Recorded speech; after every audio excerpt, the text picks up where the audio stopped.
Star Trek books. They've been around for decades. Join us, the Trek ladies, Kavura and Jen, as we discuss the novels one at a time. Welcome to the Ladies Trek Library. Hello, and we are back with Ladies Trek Library. I'm Kavura, and I'm here with Jen. Hello, Jen. Hey, Kavura, and hey, everyone listening. I'm happy to be back talking Star Trek. All right, so this time we have Ghost Walker by Barbara Hambly.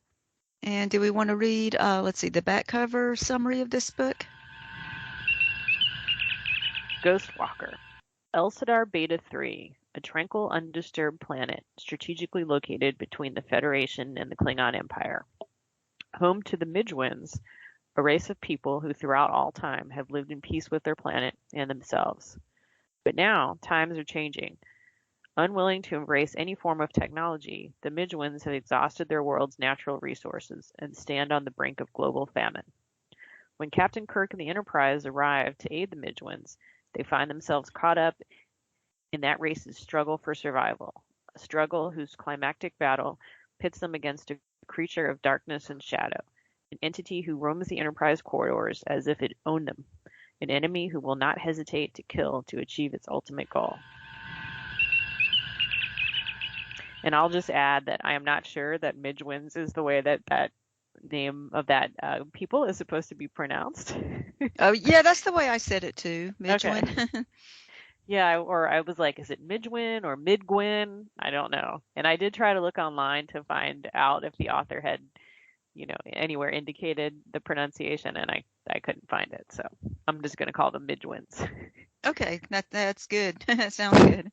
All right, so do we want to get right into our questions? Yeah, I think so.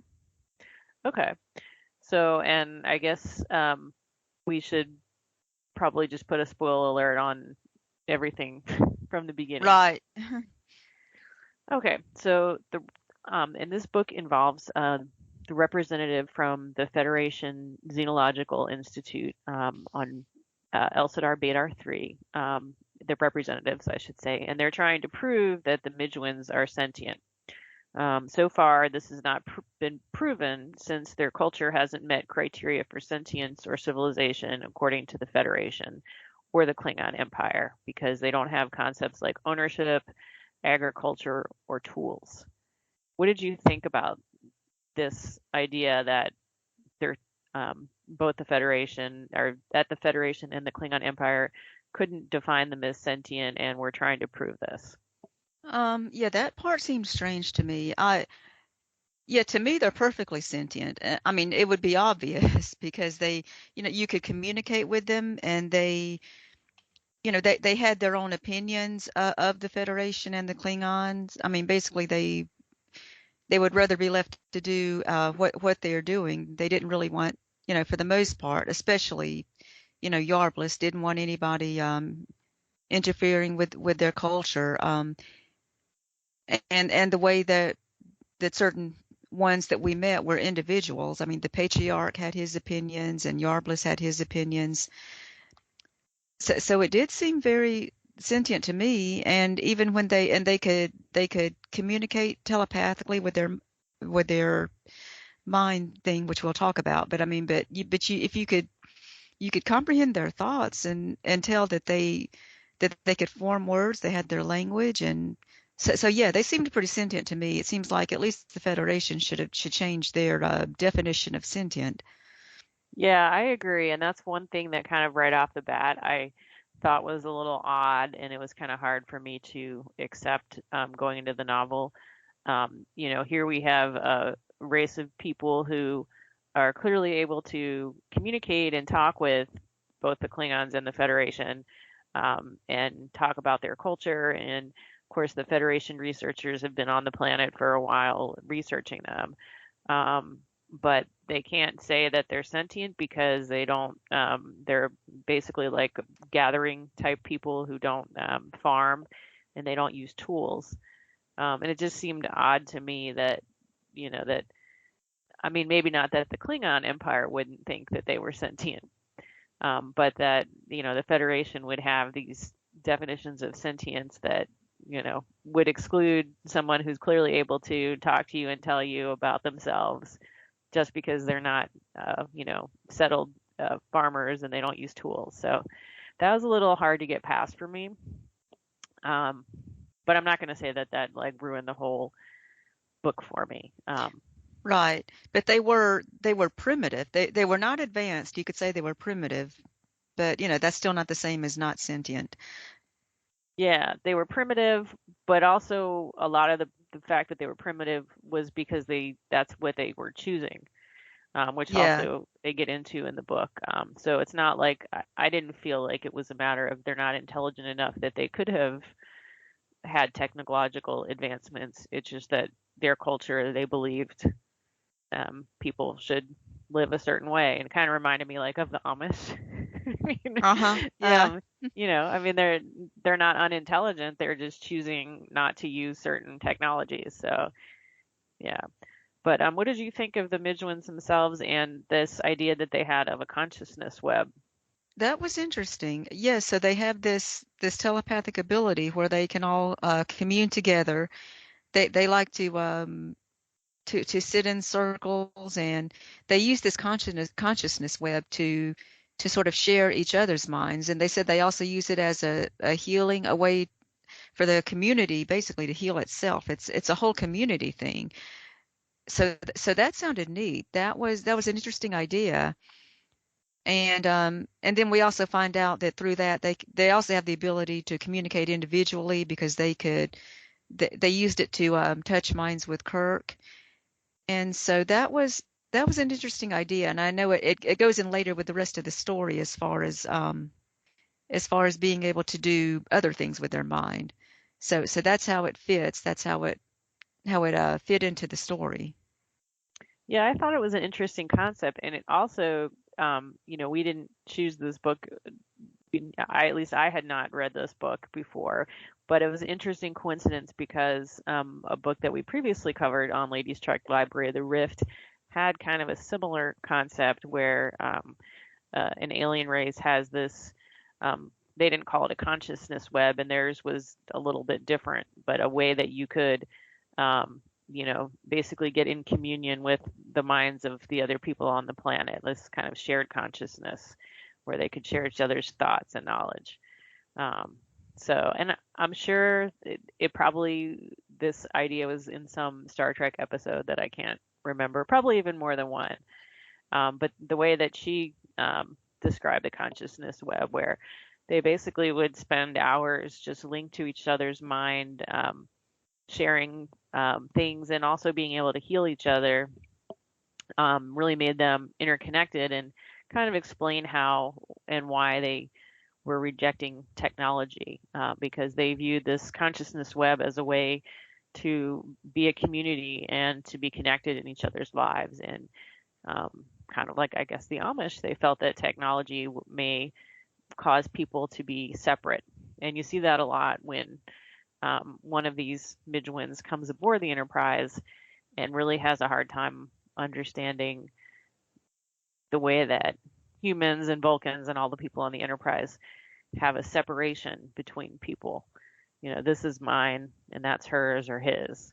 Whereas for them, everything is connected. There is no mine and yours. It's everything is together. So kind of like a bit of a hippie concept too.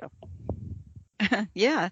And the way that the Ghost Walker was, he doesn't understand how these other people can even be friends. Like if you don't know the person's mind, you can't get into their head and share consciousness, then how can you even have true friendships? I mean, that's how he felt about it.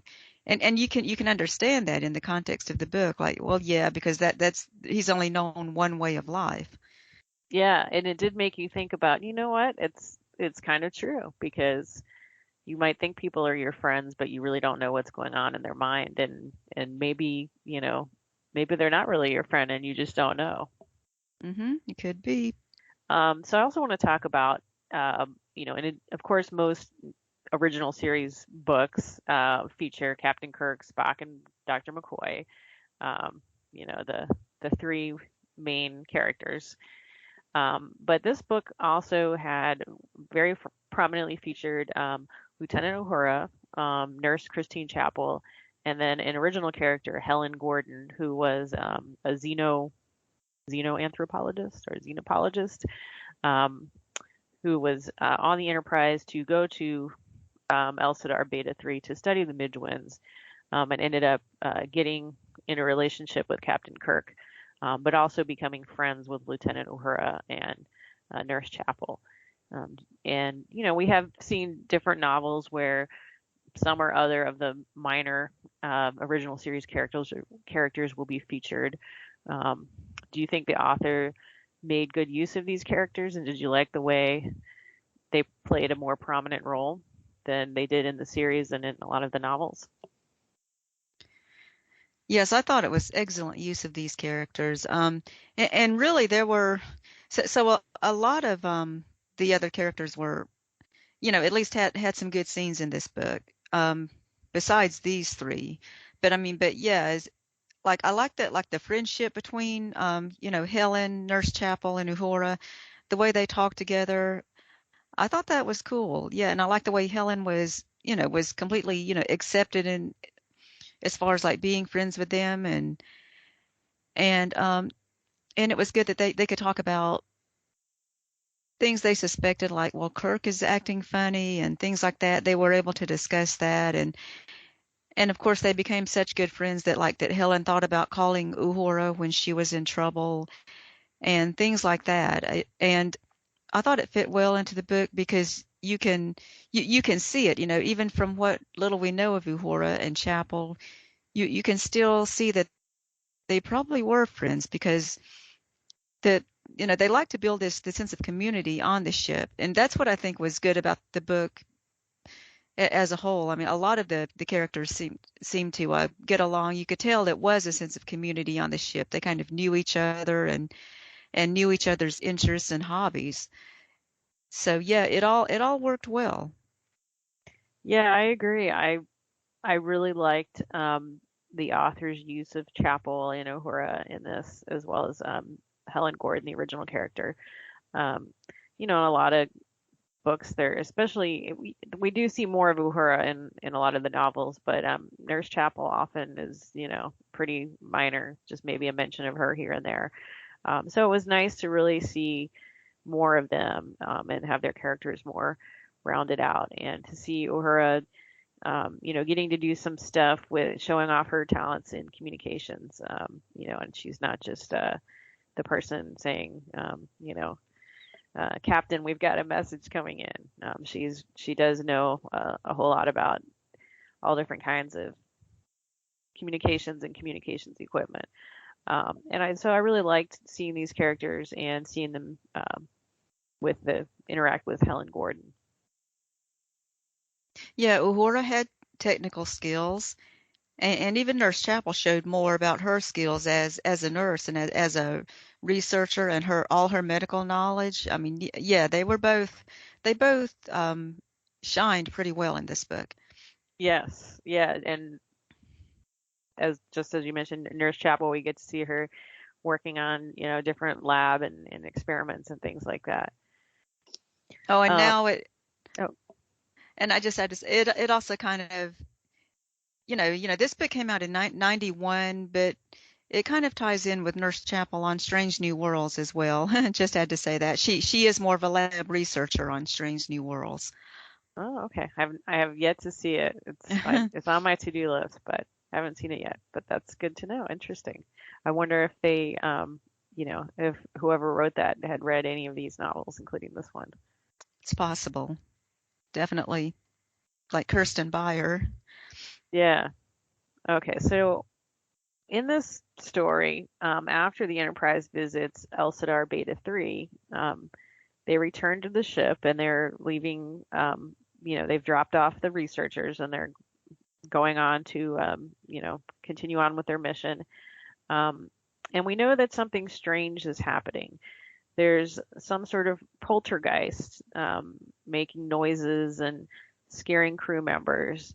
And Captain Kirk also seems to be acting a bit out of sorts. Now, we do learn that Captain Kirk was in a relationship with Helen Gordon, the researcher who was supposed to be staying on Elcidar Beta 3, but she ultimately decides that because of her relationship with Captain Kirk, that she's going to remain aboard the Enterprise, and she's applied to take a position there. And when she tells him that she's decided to stay, which is something they had discussed, he seems maybe not as happy about it as she had hoped. Yeah. Yeah. Now, I will say that when I was reading this, I didn't think too much oddly of his behavior. There was a lot going on with the poltergeist and issues like that, and sometimes people can mistake someone's behavior for meaning something that it doesn't. So I didn't necessarily, when he reacted that way, I didn't necessarily think, oh, you know what, he really doesn't like her and he really didn't want her to stay. I just thought, maybe she got him at a bad time, or maybe she's misunderstanding, his reaction, and he's just stressed out, and she doesn't know him well enough to know his, that this is not him saying, oh, I really didn't want you to stay. Now, about halfway, well, maybe not halfway through, maybe a third of the way into the book, we kind of get a big surprise, which is that Captain Kirk is not who we think, and that he has actually been taken over by Yarblis Geshkara. Not sure how to say that one either. One of the aliens, one of the Midgwins, and that the poltergeist on the ship is actually Captain Kirk's disembodied spirit. Now, I'll say when I first learned that, I was totally surprised. I did not think that Captain Kirk, I really had I did not see that coming at all. What about you? Did you kind of have a hint about it, or was it a shock to you as well? Well, this was actually my second time reading it.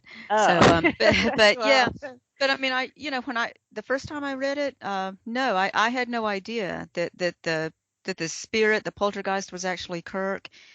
And even, when I reread it for this podcast, I really didn't remember everything about it. And so, like, I didn't remember that Kirk had been replaced, right when they transported up. So that time when Helen tells Kirk, and they're on the bridge and she's telling him in front of everybody, well, I've decided to stay on the Enterprise. And Kirk, yeah, that's where you're saying, like, Kirk didn't really have the kind of reaction we thought he would have. He didn't say, good, I'm happy, or he didn't say, like, that he didn't want her to stay. He just didn't react. And at the time, I mean, when I was, reading it more recently, I had forgotten that was not Kirk at that time. And so I was surprised. I was like, why is he acting like that? Yeah, the same as you were, like, well, or maybe it's not strange. I guess my explanation in my head was just that it was on the bridge in front of everybody. So he probably just didn't want to, like, he didn't want to go and hug her in front of everybody. That wouldn't be what the captain would do. So it's like, he was probably just trying to stay cool because everybody was watching. So that was my first thought about it, really.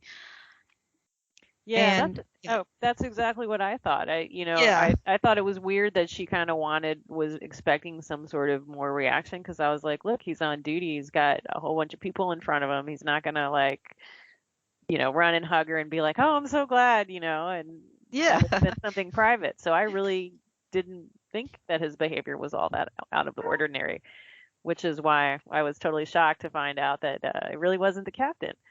Yeah, and then the thing is, and then when I finished the book this time and went back and reread a few parts, the clues were actually there, and I had kind of missed them, but yeah, but right when they beamed back up to the Enterprise, when Kirk was replaced, and that chapter ended with Kirk, or with Yarblis thinking, no, what was it? With Kirk saying, like, that he could see the hatred in Yarblis's eyes right when he beamed up.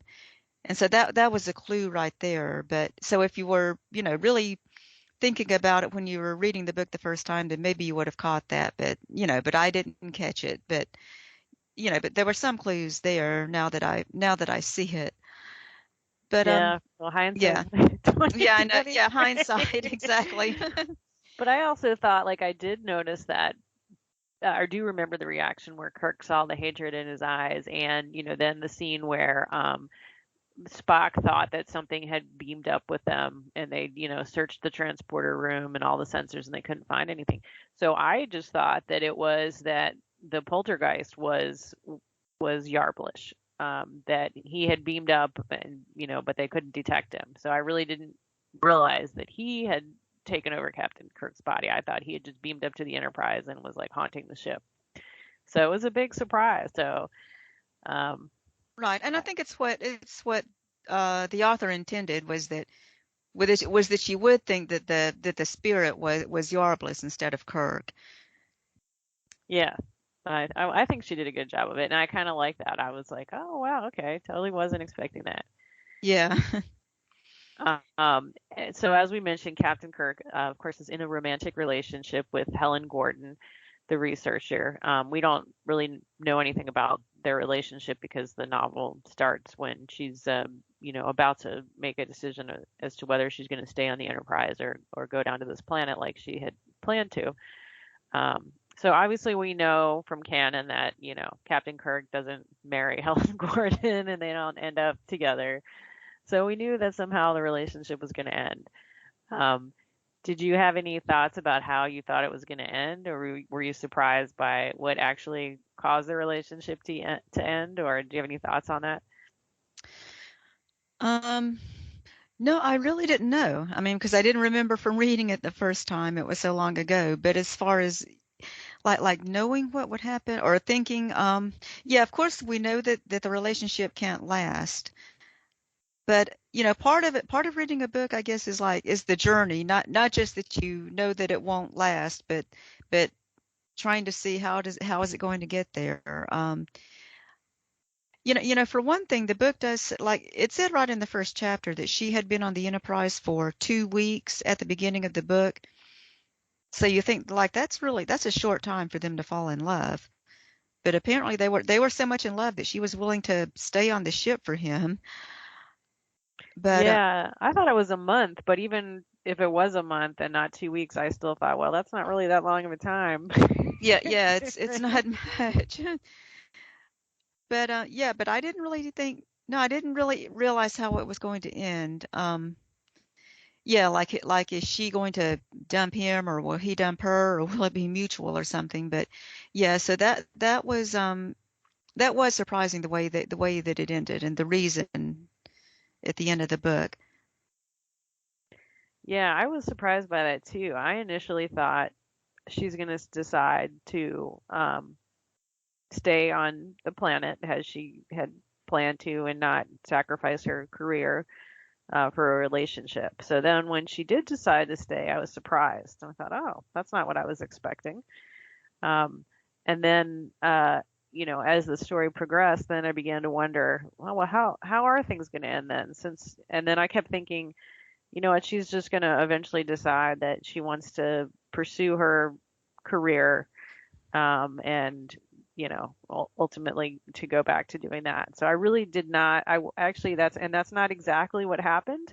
So I won't spoil that part. Although if you've already listened this far, I'm sure you've had to read the book because we've spoiled so much already. But I wasn't expecting, uh, what ultimately made her decide to, leave the Enterprise. Hmm.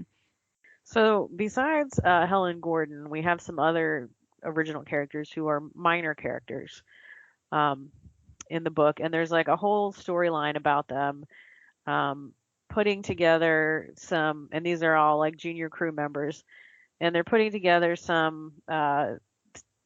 They're pressurizing some unpressurized sections of the hull to make like a little hideout for themselves where they've got like a replicator and they can replicate better tasting food, and they've also got they can store things that we're supposed to that there's no room for in the crew quarters. And there's kind of like a whole subplot about this, and eventually this little hideaway area ends up getting used by Captain Kirk and Spock and everyone else who finds out what's going on, and they're trying to hide from Yarblish uh, Gesh Karath, who is in the body of Captain Kirk. So, what did you think about this little side story with these junior crew members and this pressurizing and unpressurized hull section? I thought that was interesting.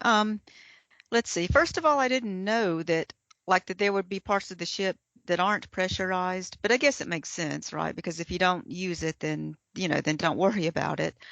Um, but as far as having the people do that, it was interesting to see what other things that are going on the ship. And oh, you have people doing this, and you have people doing things they shouldn't do. But I thought everybody in Starfleet, was perfect and everything and followed rules. But anyway, so it was neat to see that there's people doing these little things that they, like they think it's harmless, and it probably was like, well, I just have this hobby, this thing that I want to do. And so it was neat to see what these people are doing and the fact that they're friends and to get to know other people, new characters. And of course, another thing was just the way it fit in with the story, because this is a ghost story. So you want to have like these people on different parts of the ship that like what was that sound? Oh, what was that? And they're, so all these different people. So it was a way to let you know that everybody all over the ship is hearing strange noises and getting this cold feeling and the feeling that someone's there, but they can't see anybody. So it served, all of those purposes, having it fit in with the ghost story, but also fit in with having this ship with all these people doing different things. So I did enjoy that subplot, and I think it added to the story. Yeah, it was interesting. I do have to say I was a little confused at first with the different because there was like four characters I think who were mentioned, and I was getting them confused and who did what of these minor characters and what how they were involved in all this. Um, but it was interesting that she decided to focus on them, and also I had never read anything or seen anything on the show about some sections of the hull are not pressurized, but they could be pressurized to make them like a hideout and store stuff in. Um, and in some ways, it kind of reminded me of the TNG episode Lower Decks, although in that episode they're not really doing anything. I don't want to say this is like illegal what they were doing, but they're bending the rules. Hmm. So I wonder where she kind of got that idea. And I did look in Voyages of the Imagination to see if she had anything to say about it, and she didn't mention it in there. So I just thought, maybe, she knew somebody in the military who, had done something like this on a ship or something. Um, so yeah, it was kind of an interesting way to see what people are doing. And of course, it benefited the plot because now we have a place that um, once the characters find out that the captain's body has been taken over, that they have a place they can hide out where he won't be able to detect them. Right. And I mean, that's a great way that she made it fit in. Yeah. And another thing was the way she used the author said like the crew quarters are on deck 5, and she could mention, a lot of the deck numbers, like this is here. And I was thinking it's like the FASA, like back in the 80s, the company FASA created these Star Trek role-playing games, and I'm playing one now. So I know how they had these blueprints. The blueprints were originally created for FASA, and it sounds like Barbara Hambly was using those blueprints to know where everything was. Even though I know the blueprints were redone later, but I think they were still based on the ones by FASA. And also it had a laundry room. The book mentions a laundry facility on a certain deck. I mean, that's also in the FASA blueprints. So I thought that was just really Oh, neat. Yeah, yeah, it was funny. I'm not familiar with the role playing game, so I had no idea. I just thought she was making this stuff up. So that's interesting that she probably was basing it on this. Hmm.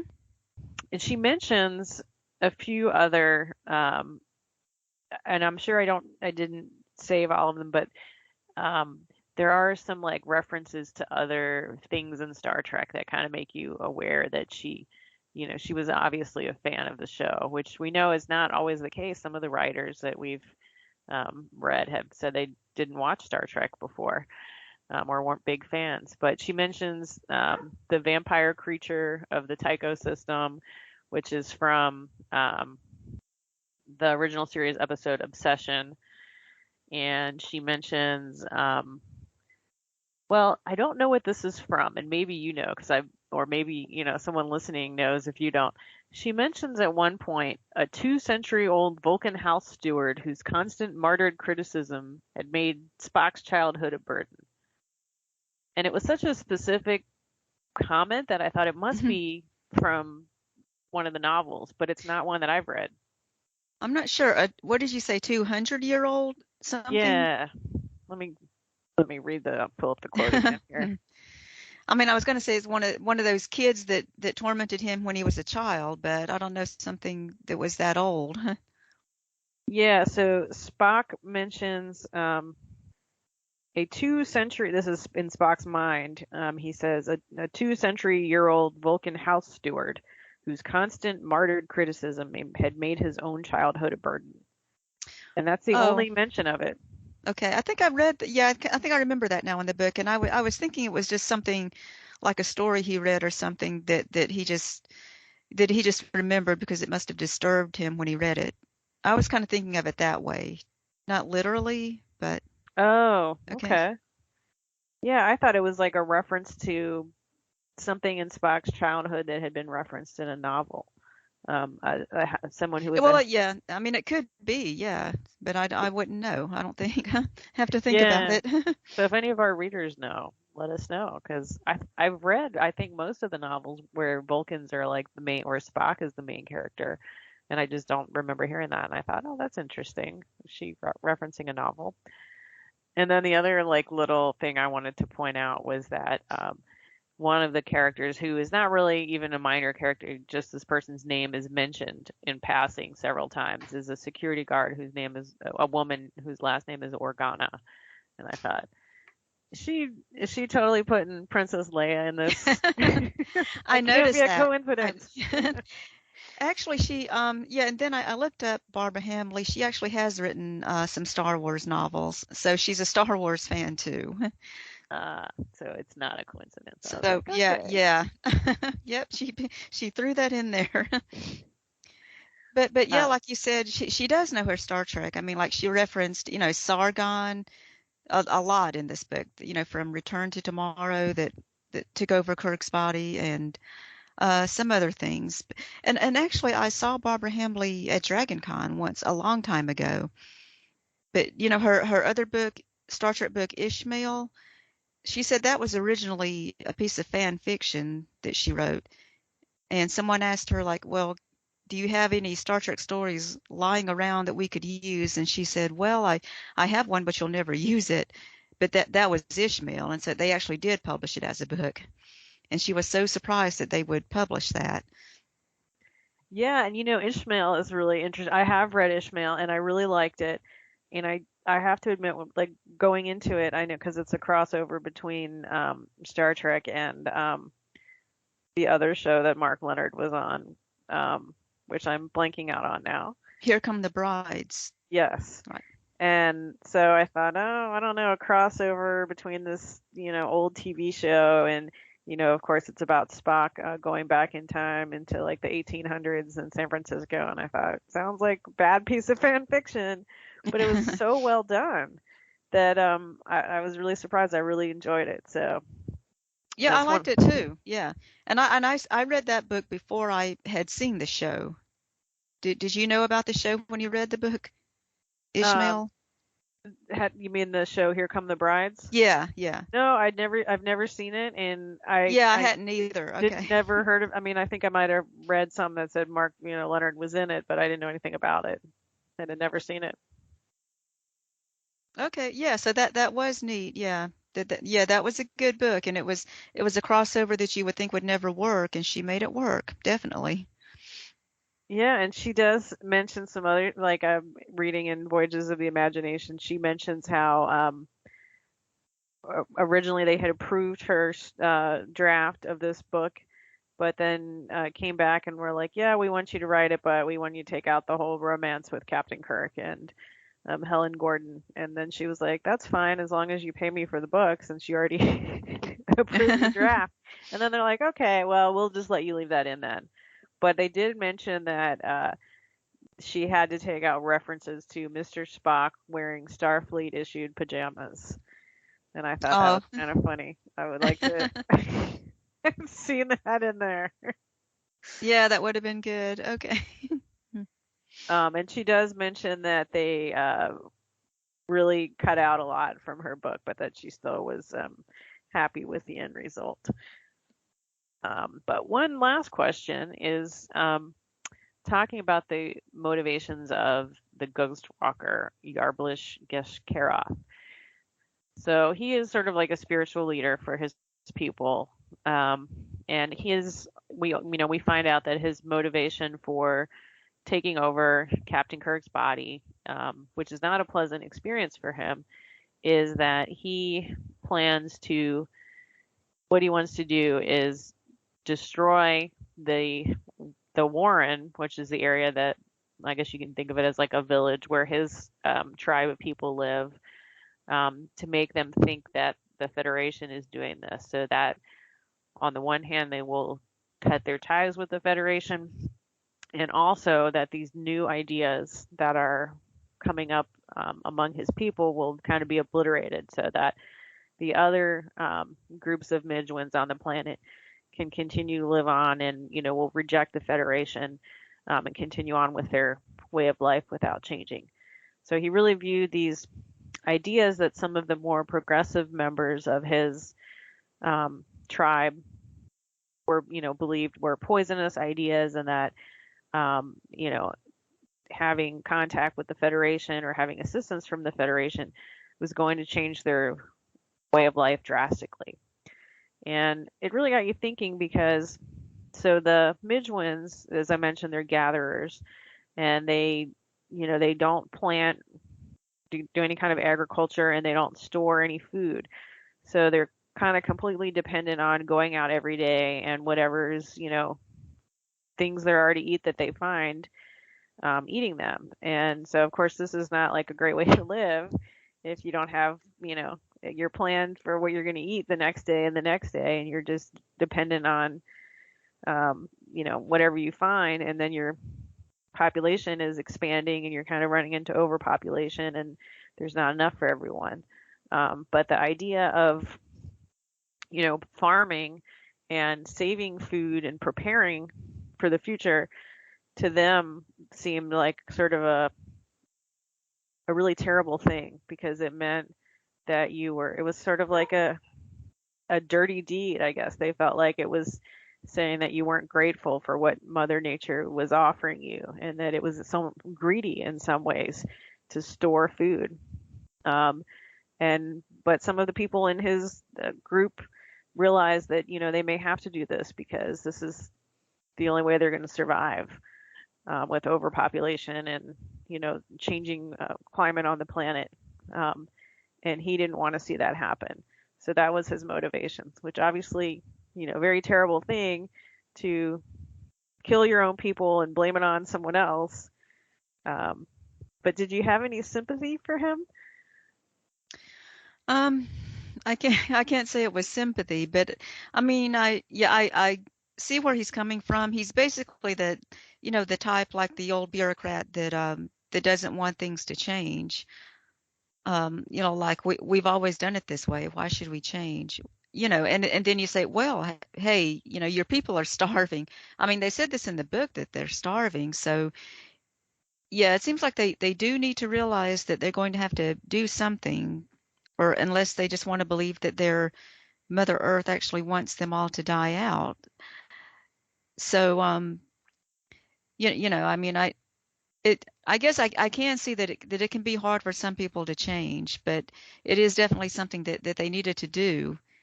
So, and you just hope that they're smart enough to do that. Yeah, I mean, obviously on the one hand, it's like, his solution to this problem was pretty terrible. and not something that we could say, yeah, that I understand what motivated him, but I do understand what motivated him. I think he just chose the wrong way to stand up for his beliefs. But I did have some sympathy for him because I understood, that this was going to be a major change. And when you come from this community where everybody is so connected, and to move to something more like what the Federation or the Klingons have, which interestingly enough, the Midgwins didn't really view any difference between the Klingons and the Federation. They kind of thought of them all as the same race because to them they were very similar in their beliefs about the separateness between people. So it did make me sad to see that, they're kind of losing their culture and their community, which was going to be necessary if they were going to survive. But nevertheless, it's sad that something that's very like innocent and peaceful like that is changing and may go away forever. So I could see why, you know, he was so strongly motivated, but just obviously became an extremist. Okay, yeah, definitely. And another thing was in the first chapter when Kirk they where they did their sharing consciousness, sharing thoughts. The patriarch did it with Kirk first, and then this person Yarblish, he did his mind sharing with Kirk. And it's strange that he couldn't have just picked up like, oh well, this is a good guy, you know. But he didn't. Well, of course, if he had noticed that Kirk was a good guy, then we wouldn't have even had this whole story. But it is interesting that he just didn't just learn from Kirk right there, reading his mind that oh, this is really what we need to do, and I see that you're not trying to poison us or anything. Yeah, that was one thing that was never really explained because at the beginning of the book, he does look into his mind and he says, "Yeah, now that I've looked in your mind and I see that, you don't have any bad intentions towards us, I'm gonna, I agree and we'll have some talks." So he obviously didn't think that when he read his mind. So it made you think, what exactly did he read in his mind? Did he just, I don't know. The other thing that did not get explained satisfactorily to me is that when the Enterprise goes down to visit, there's already some researchers who have been down there for several months or maybe a few years, I think. Some Vulcans and some an Andorian and I think a human, and they're all living just like the Midgwins. So they're not they're just eating whatever food they can find for the day because they feel like if they were going to, eat food that they had brought with them, that the Midgewins wouldn't really respect them and that they really wouldn't be integrating into their life. So they wanted to live as closely to them as possible. And so what Captain Kirk and the others notice when they first meet them is that they're all like extremely thin. They look like they're starving, but yet for some reason, the medical scanners show that they're all in perfect health. And I thought they were going to explain that at some point. Like, is there something in the air or the water that they can, basically be starving, but yet healthy? And they never explained it. Yeah, I remember that too. That was strange. Yeah, and I wonder if that's something that the author was going to pick up on later and then dropped. Or maybe it was like cut out of the one of the cuts that you Yeah, yeah, mentioned. something. Because that bugged me to the end. I'm like, when are they going to explain it? What's making them? And they don't. So, and they also didn't really explain like how the researchers are going to continue on. I mean, I guess they're going to have talks and stuff like that, but how they were going to continue living on these starvation diets. But aside from the missed explanations there, I really enjoyed it. Like I said, I was totally surprised to find out that Captain Kirk's body had been taken over by this alien and that the poltergeist was actually Captain Kirk.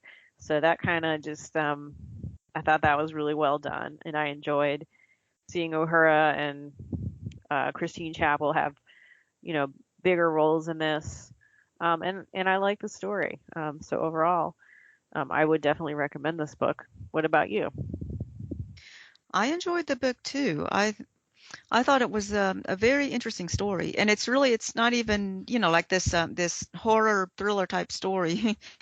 A ghost story isn't usually my style, but I thought this was really good. It was a very compelling story. I like the way the characters came together, the way, as you said, the way it had all these different characters that what they were doing all came together and contributed to the plot line. And even Kirk having a love interest. I think if it was, like the kind of story where Kirk was disembodied and his body was taken over, if there wasn't a love interest, it would have been a different kind of story. It would have just been Spock and McCoy saying, so Kirk is acting different somehow.